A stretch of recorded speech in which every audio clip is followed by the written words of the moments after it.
સ્થાનિક સ્વરાજ્યની નગરપાલિકાની ચૂંટણીના પરિણામો જાહેર થયા છે।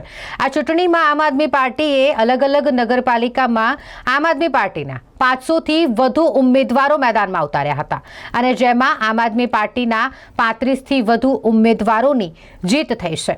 તેવામાં આમ આદમી પાર્ટીના ગુજરાત પ્રદેશ અધ્યક્ષ ઈસુદાન ગઢવીએ મતદારોનો આભાર માન્યો છે। તેમણે કહ્યું કે જે રીતે ભારતીય જનતા પાર્ટી દ્વારા આમ આદમી પાર્ટીના ઉમેદવારોને ડરાવવા ધમકાવવામાં આવ્યા હતા, અનેક પ્રકારના ષડયંત્રો રચવામાં આવ્યા, તે છતાંય આમ આદમી પાર્ટીના 35થી વધુ ઉમેદવારો જીત્યા છે।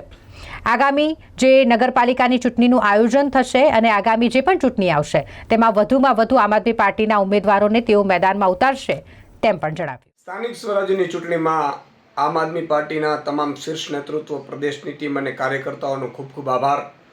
ભાજપની આટલી તાનાશાહી છતાં ભાજપે શામ દામ દંડ ભેદ ઉમેદવારોને ડરાવવું, ધમકાવવું, ફોર્મ પાછા ખેંચવાની ધમકીઓ આપવી, ઉમેદવારોના ફોર્મ રદ કરાવી દેવા, ત્યાં સુધીની તાનાશાહી કરવા બાદ પણ આજે અમે 500-550 સીટ ઉપર આમ આદમી પાર્ટી લડી રહી હતી, એમાં લગભગ 35થી વધુ સીટ ઉપર આમ આદમી પાર્ટીએ જીત હાંસલ કરી છે। કેટલીક નગરપાલિકાઓ છે એમાં આમ આદમી પાર્ટી વિપક્ષની ભૂમિકામાં છે। કરજણ છે, સલાયા છે, જામજોધપુર છે, માંગરોળ છે।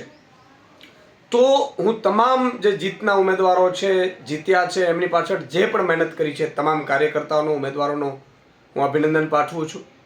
આમ આદમી પાર્ટી એ ગુજરાતમાં પરચમ લહેરાવી દીધો છે। આમ આદમી પાર્ટીએ 35થી વધુ સીટો જીતીને તાલુકા પંચાયત છે, નગરપાલિકાઓની સીટો છે, વિપક્ષમાં છે, આમ આદમી પાર્ટીએ સાબિત કરી દીધું છે કે સ્થાનિક સ્વરાજ્યની ચૂંટણીમાં ભાજપની તાનાશાહી સામે આટલું સારું પરફોર્મ આમ આદમી પાર્ટીએ કર્યું છે। એ તમામ ઉમેદવારો અને તમામ કાર્યકર્તાઓને આભારી છે।